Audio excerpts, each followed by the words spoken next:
Hoy vamos a continuar con nuestro curso. Hoy vamos a desarrollar lo que es adentrarnos. Ya sabemos que es derecho civil, por lo tanto hoy nos vamos a adentrar en el sujeto por antonomasia del derecho. ¿Cuál es? La persona, ¿verdad? Bueno, entonces, a manera casi de un recordatorio, pues tenemos el derecho civil. Entonces mi pregunta es, ¿qué es derecho? Todo derecho, ¿qué es derecho?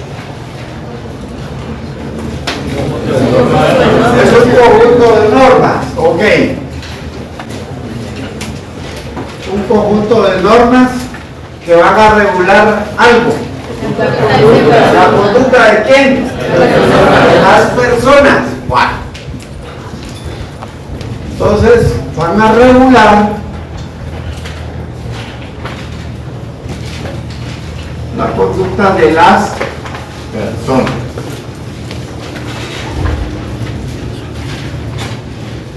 En ese momento no sabemos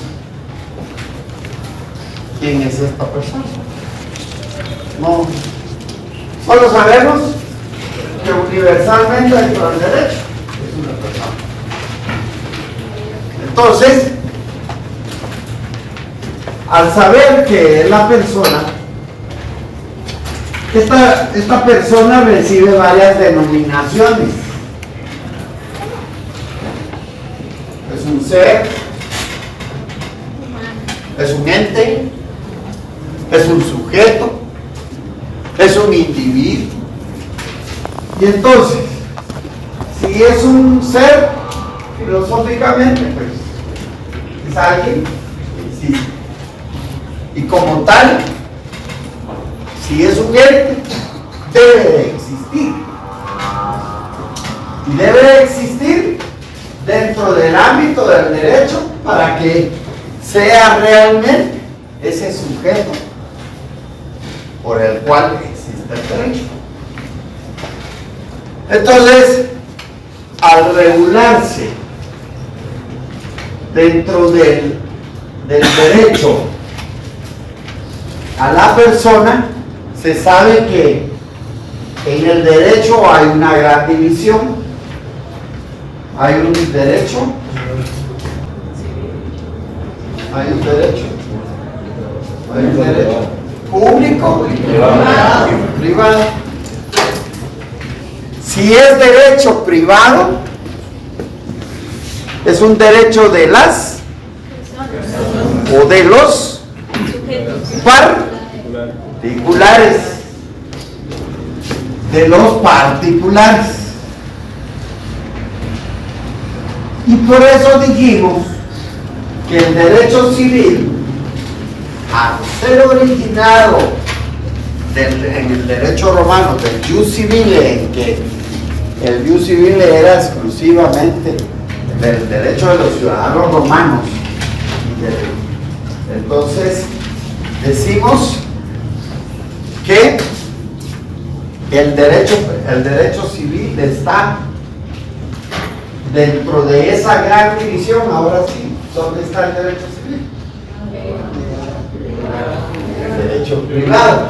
Porque no estamos viendo, ya se fue penalito. Penalito es derecho público. ¿Por qué es derecho público? Porque está involucrado el Estado. Hay esa relación de los particulares con el Estado. Aquí no. Aquí en las relaciones es entre personas, entre particulares. Y entonces, esta persona, ¿quién fue la primera mujer? Eva. Esa persona dentro del derecho es estimada. No de no, es estimado. Es lo tienen que dimensionar, es valorado, ¿sí? Y es apreciado. Debe ser estudiado, debe ser bien enmarcada dentro de la universalidad del derecho. Entonces ya al saber que es de la persona del derecho civil, pues va a ser ese conjunto de normas o preceptos que van a regular algo. Ustedes se dieron cuenta el martes, los que hayan venido. Yo voy a desarrollar y todos pidiendo que hay que, como que estuviera Dios dictando. Y no se dieron cuenta en el separador que les dio la licenciada. ¿Y qué dice ahí? La definición de derecho civil de Sánchez Román. Yo la licenciada ¿verdad? Entregando. Y todos, mire pero qué conjunto de qué. Es de entender. Entonces ahora sí.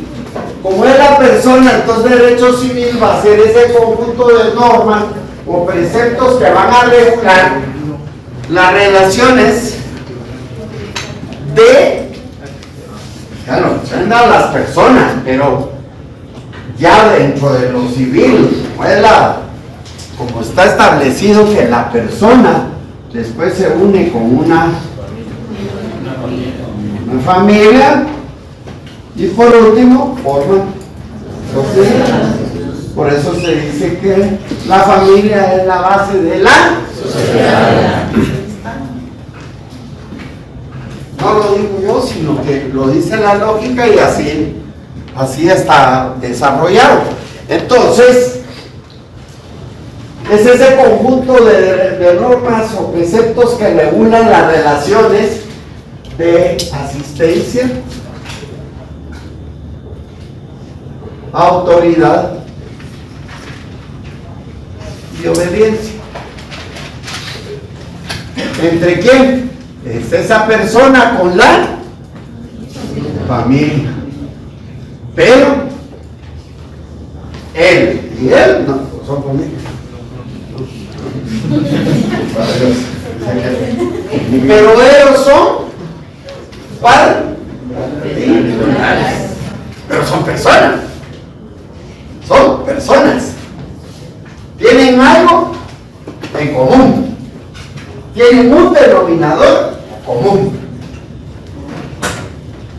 ¿Que tienen? Derechos. Porque no puede solo tener derechos. Hay que tener obligaciones. Porque por eso la persona es un individuo, es una unidad. Yo no puedo decir, no, solo tengo derechos. Las obligaciones eso es otra cosa. Entonces, entre familia, pero también esas relaciones entre los particulares, en los cuales cada quien protege sus derechos. Ay, eso sabe esa definición, y otros hasta yo puedo hacer una definición. Ay, yo te pongo, eso es mío. Solo cambian conceptos. Solo es que buscar la sinonimia y yo hice una definición. Lo más simple. Entonces, lo más simple empieza por acá.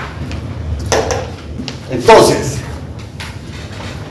¿pero qué es persona? ¿Verdad? Ahorita no sabemos quién es, ¿vale? Yo no los conozco a ellos, pero son personas. Y entonces,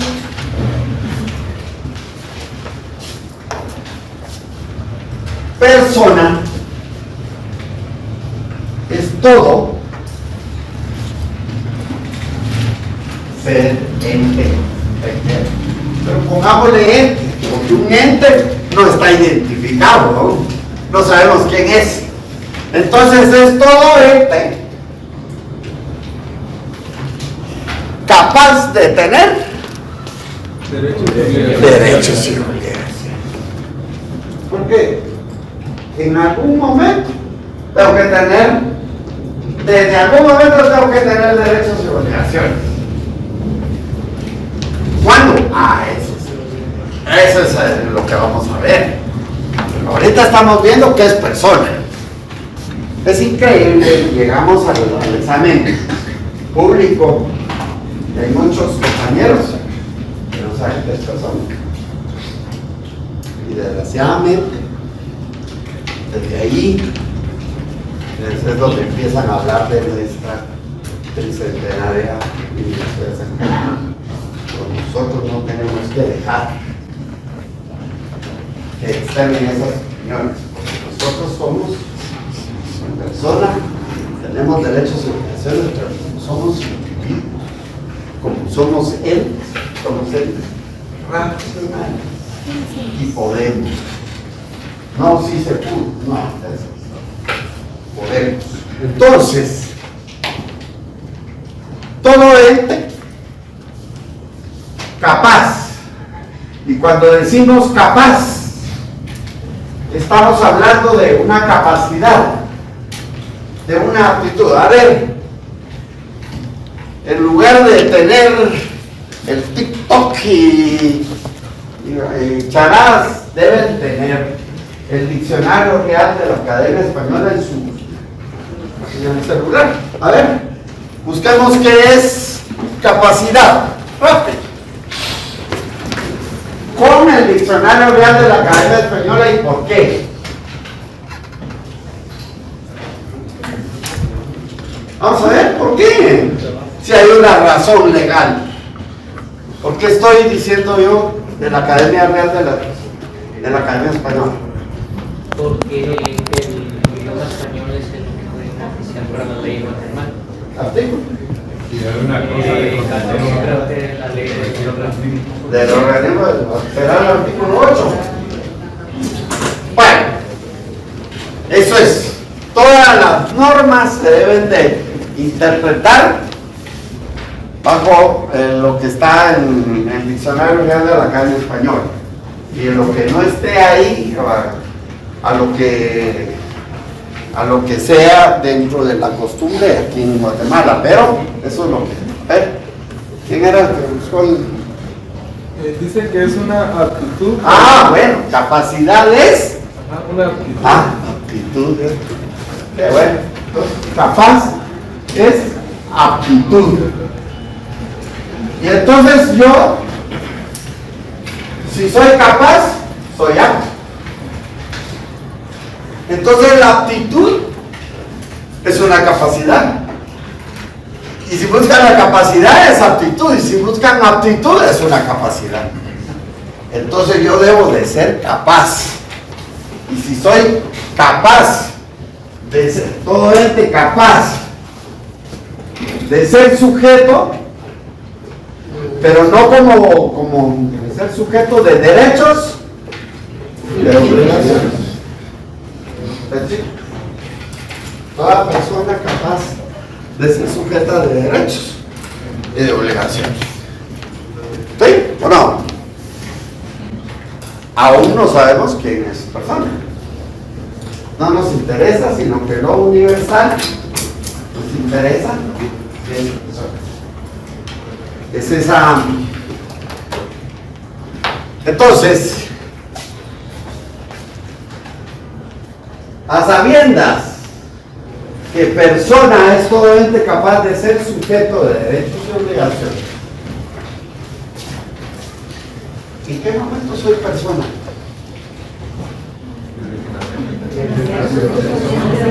Desde que nacer, desde la concepción. Entonces, esa persona, para que sea capaz, tiene que tener una investidura. ¿Cómo la investidura que le dieron a los señores señor ahí que tomó posesión el 15. No fue investido, pero hasta el 15, porque él era presidente electo. Hasta el 15 era el presidente constitucional. Entonces fue investido. La investidura del presidente constitucional a partir de ese momento. Pero estamos hablando de esa investidura. Entonces, ¿a partir de cuándo soy yo persona? Entonces, soy a partir de que tengo personalidad. No que tengo personalidad, que soy enojado, soy chistero, no, eso no es. Ni personería, no estamos hablando de personería. Estamos hablando de personalidad. Esa personalidad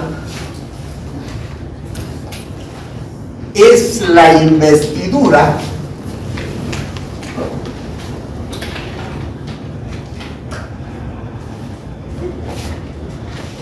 es esa investidura jurídica, no de traje.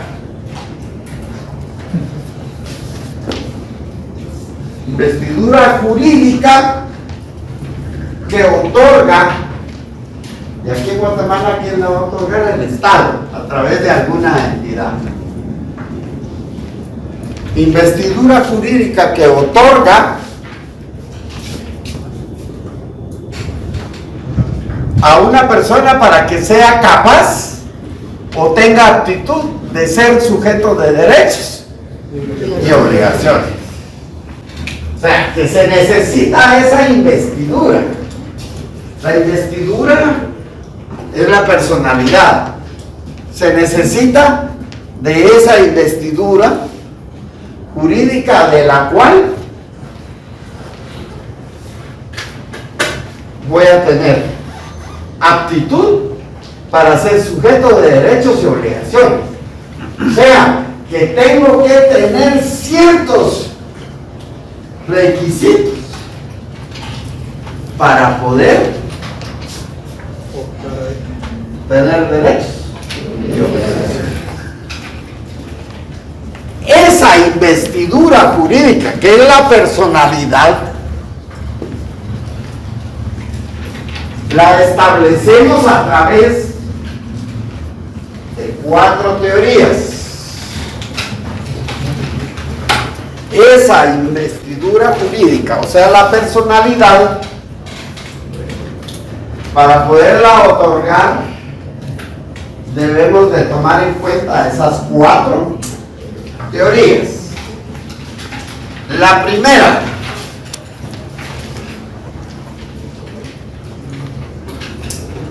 artículo 1 del Código Civil.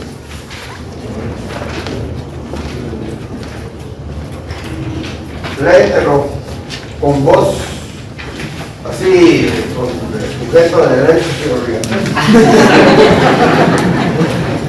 Despacio, porque vamos a ir parando, porque tenemos, eso es tratar de interpretar, no es solo leer, es saber qué estamos leyendo e interpretando, qué quiso poner el legislador en esa. Artículo 1, personalidad. Entonces ahí dice personalidad. Entonces vamos a ver, el título es personalidad. Ok. La personalidad civil comienza con el nacimiento. Comienza con el nacimiento Y termina con la muerte.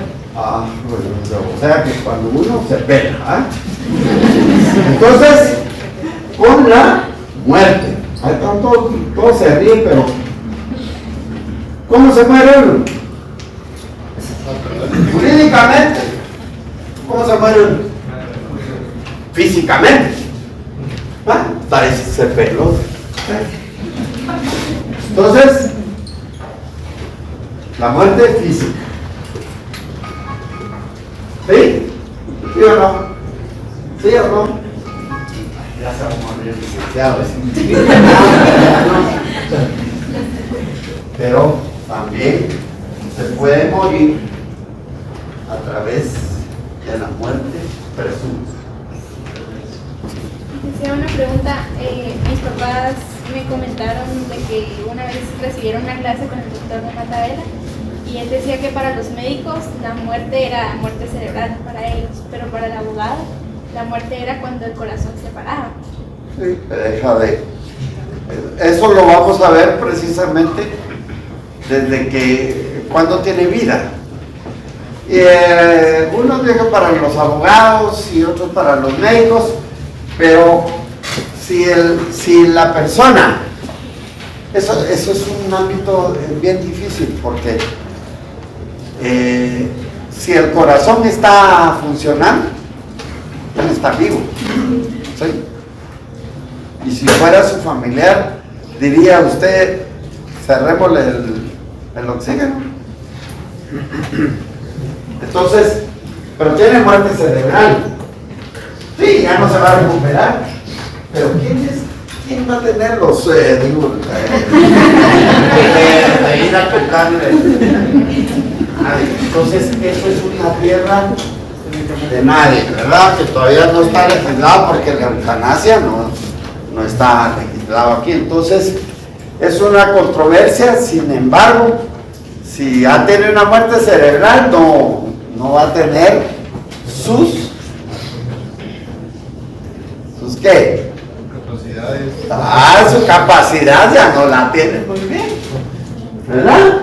Ya no tiene la aptitud, ya no tiene esa capacidad y vamos a ver cuántos tipos de capacidades.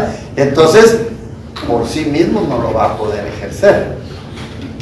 La podrá ejercer a través de sus representantes legales, pero primero tiene que pasar un gran, y eso lo vamos a ir viendo. Pero ahorita lo que me interesa es cuándo empieza la personalidad. Entonces, la muerte física y la muerte presunta. Leamos, a ver, compañera, el artículo 63 del Código Civil. Leámoslo rápido, si no nos va a llevar el río y salimos a las 10. Muerte presunta Muerte presunta. y posesión de los herederos. Heredero.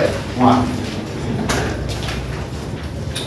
Transcurridos 5 años desde que se decretó la administración por los parientes o desde que se tuvo la última noticia del ausente. Del ausente, o sea, para ahí. Por la patrulla.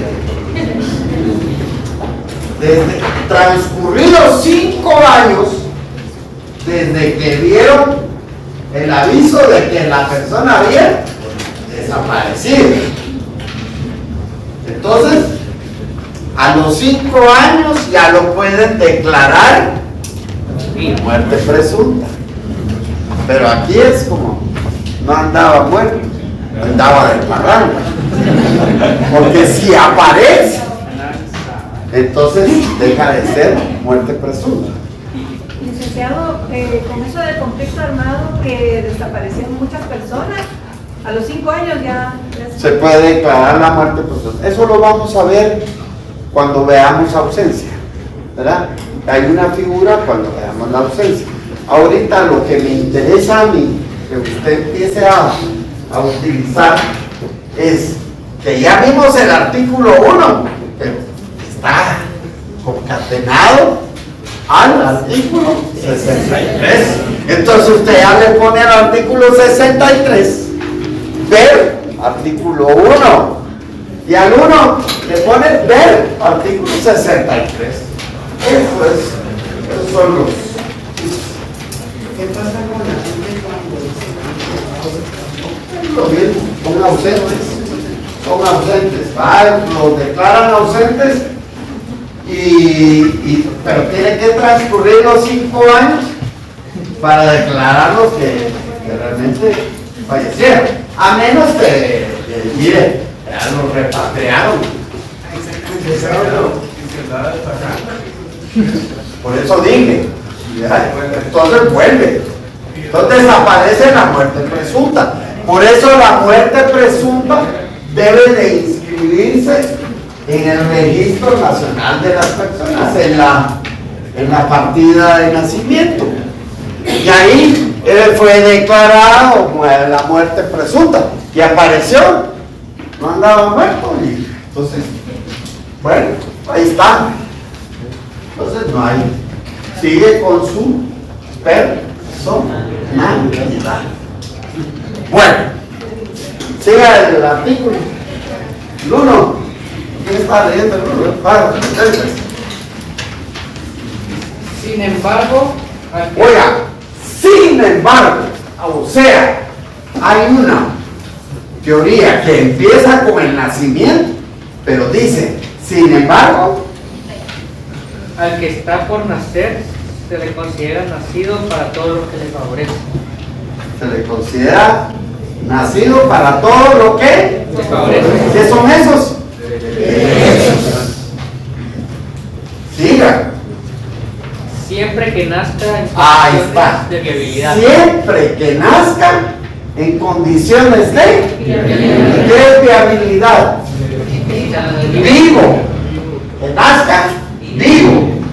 Que sea capaz de haber sido separado del materno. ¿Sabe? ¿Y cómo? Como dice le huela en el estómago. Dice, ¿qué digo? Que lo cortan. Ese es el cordón umbilical. Entonces, la Biblia, ya dijimos que hay una teoría del nacimiento, pero él tiene que nacer en condiciones de. Entonces hay una segunda teoría de la personalidad. Se inicia con el nacimiento, pero que siempre y cuando nazca en condiciones de viabilidad. ¿Sí? ¿Vamos? Ahí nos quedamos. Si la persona nace de igual forma, pero por alguna razón no tiene la habilidad para ser catalogado como, Pues no nació vivo. pero ¿y sus derechos? ¿Tendrá derecho a su muerto? No. Me Los pierde. refiero a que sí nacen, pero tienen dificultades. Tranquilo, hasta la patrulla. Ahí falta. Yo le dije 4. Pero yo les digo, ahí todos se quedan. Faltan 2. Bueno. Ahí terminó terminó. Pues no termina ahí, va. Yo tengo una duda. En el caso de que usted dice cuando una persona muere, hipotéticamente que ya pasaron los 5 años, pero esa persona tiene alguna propiedad, ¿esto se puede llegar a heredar a los hijos? Sí, por eso ya leyó el artículo. ¿Qué dice? ¿Y derechos qué?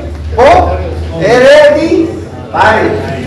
Mire, Pero mi duda es, si llegase la persona a fallecer, él le restituye hay que restituirle todo lo que es de él. Ya me lo gasté. Ahorita, no se preocupen, miren, lo fácil, no hagan difícil su aprendizaje. Ya aprendimos que un solo, mire, con un solo artículo me estoy dando peca con ustedes. Ok, entonces ya leímos eso, pero fíjense que no para aquí. Artículo 3 de la Constitución Política de la República de Guatemala.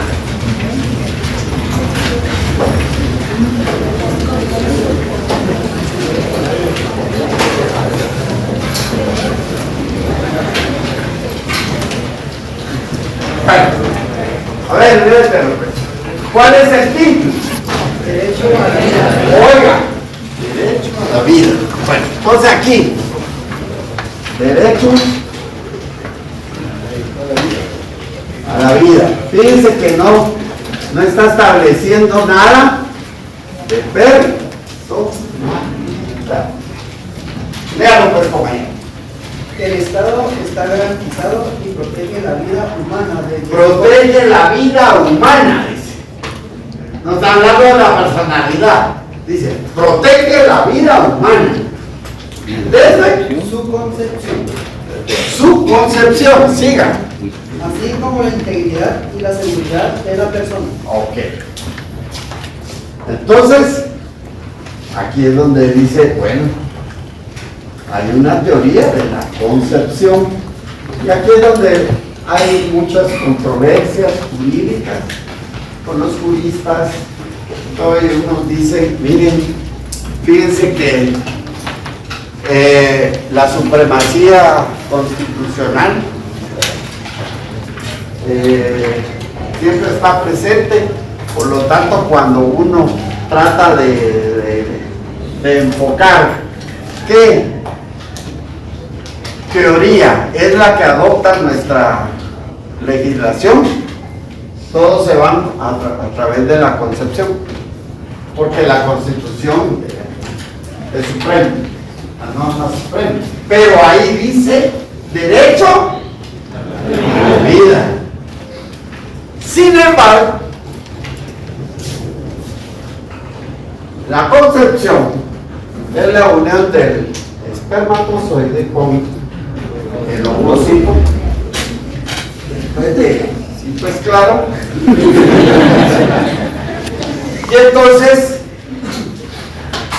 el espermatozoide va hacia arriba sobre el útero y van hacia las trompas de falopio y va a buscar al susodicho huevito. Al penetrarlo se hace la concepción, y esto hace que se forme una sola célula al principio, y según los estudios y la microscopía electrónica y todo lo que se ha investigado a través, a las 14 horas se produce esa primera unión, que posteriormente a las 20 horas se hacen dos, a las 24, 26 se hacen 4, y por último se hacen 8 en las últimas, en ese transcurso de las 30 horas desde la concepción. Si a las 14 horas desde que se unió el espermatozoide con el ovocito, el huevo de la mujer, desde ahí hay vida, a las 14 horas. Entonces por eso se dice que ella tiene derechos desde ese momento.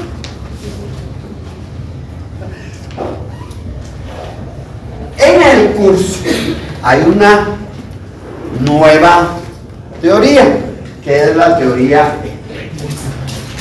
Y ecléctica quiere decir utilizar todas, algo de todas, es ecléctica, no ecléctica. Unos ponen hasta epiléptica. Entonces, toma de todas para hacer el mejor concepto, y entonces se dice que al haber una teoría del nacimiento, de la viabilidad, de la concepción, para nuestro curso, nosotros la teoría que adopta la legislación guatemalteca es la ecléctica. No con la supremacía de la Constitución, porque no dice de la personalidad, sino como un derecho a la vida. Entonces, no estoy en contra de la supremacía de la Constitución, sin embargo, por eso es que es la teoría. Entonces, a usted le van a preguntar cuáles son las teorías que tratan de explicar el inicio de la personalidad, pues la del nacimiento, la de la viabilidad, la de la concepción, y se adopta una ecléctica. Licenciado, ¿cuál cree usted que debe aplicarse para entender el inicio de la personalidad del individuo en Guatemala? Me está examinando. ¿Qué le acabo de decir? A ver, ¿qué le dije? Pero es por no estar poniendo atención. Me está examinando, ¿verdad? Va a ver si... Pero yo le contesto. Yo considero que es una teoría ecléctica. No estoy con lo de la concepción y de la norma suprema, porque ahí dice derecho a la vida. Sí, pero con esta cuestión de la concepción, que el derecho es a la vida, ¿cómo una no persona puede tener el derecho a la vida? Es que no es que si hay una del nacimiento, sí. ¿Desde cuándo se promulgó el Código Civil? 1963.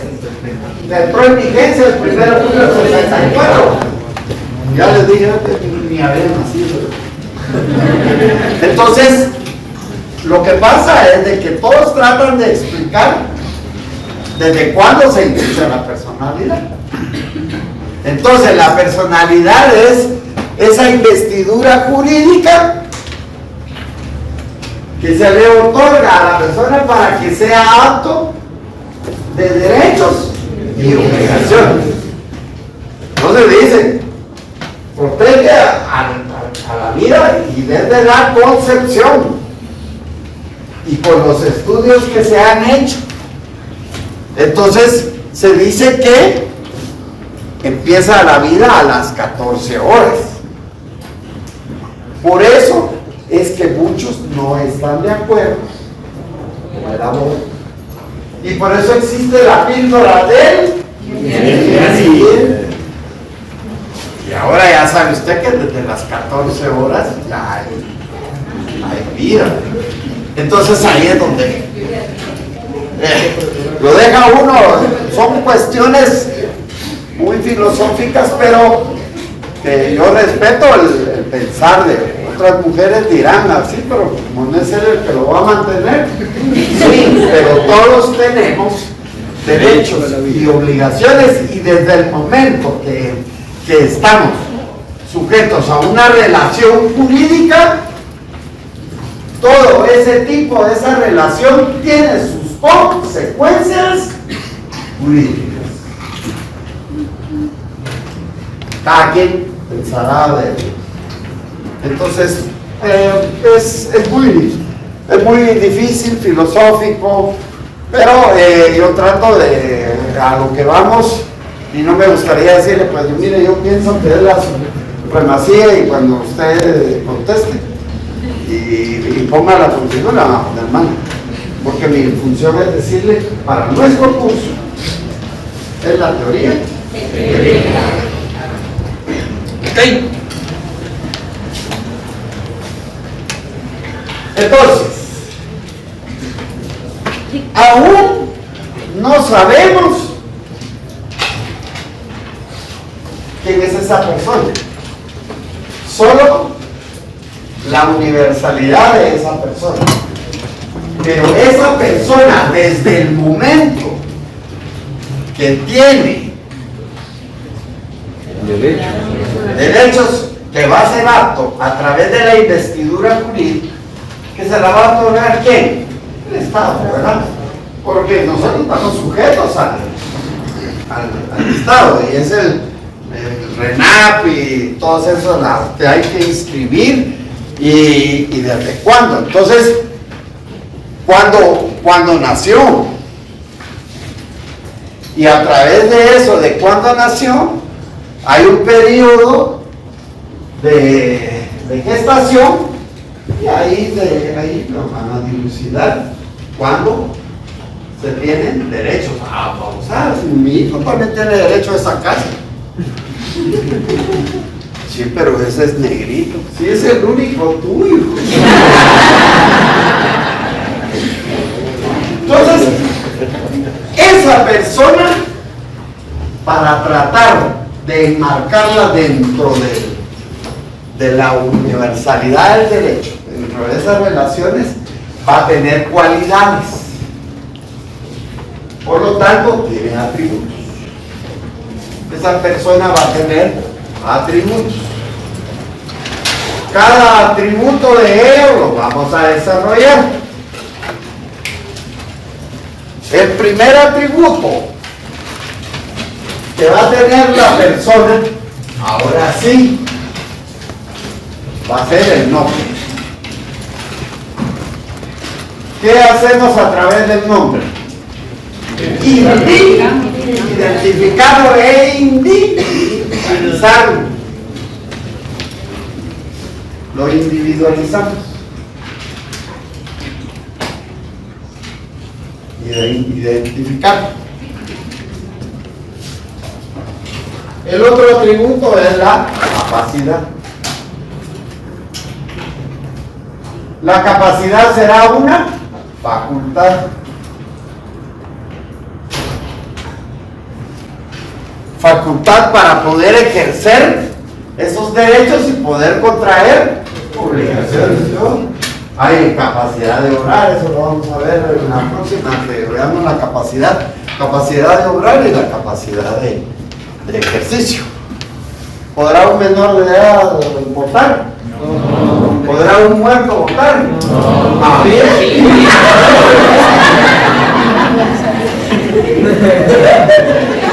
Ya lo van a mandar a traer a su despacho, lo va a invitar. Bueno, entonces la capacidad faculta.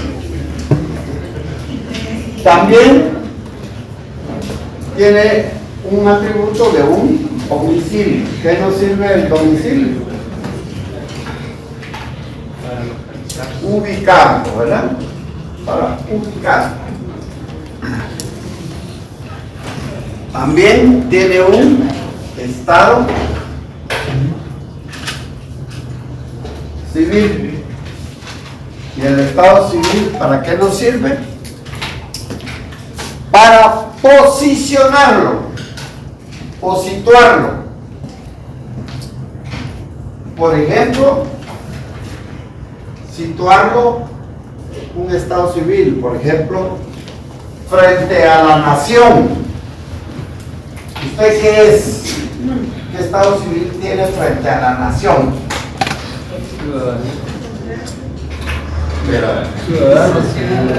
¿Ciudadano qué? ¿O? No, ciudadano guatemalteco o. ¿Y el otro qué es? Extranjero. ¿Tiene los mismos derechos? No. Sí, no.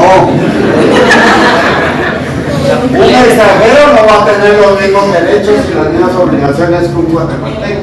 Entonces el estado civil nos sirve para situarlo. Ahora bien, si es frente a la familia, usted puede decirme que es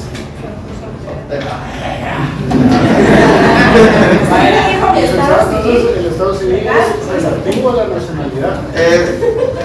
Frente a la nación, por eso lo vamos a ver.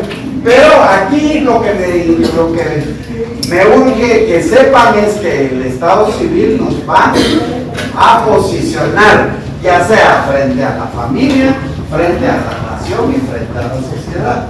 Y puede ser que yo sea ciudadano guatemalteco o extranjero.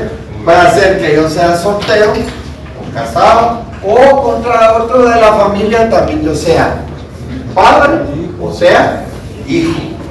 O puede ser que ante la sociedad yo sea mayor de edad o menor de edad. Es sencillo. Entonces me sirve para situar o posicionar. Hay un patrimonio y esto me va a servir, como tengo derechos y tengo obligaciones, me va a servir para respaldar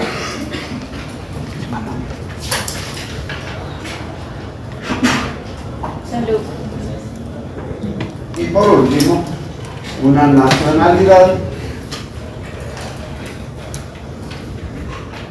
que me va a servir para radicar. Voy a radicar como ciudadano guatemalteco o ciudadano extranjero. ¿Sí?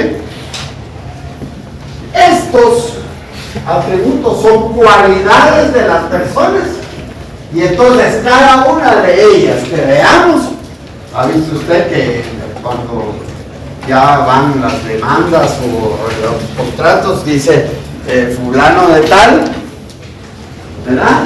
Nombre completo, ¿verdad? De tal, quiere contar trabajo. El DPI entra en...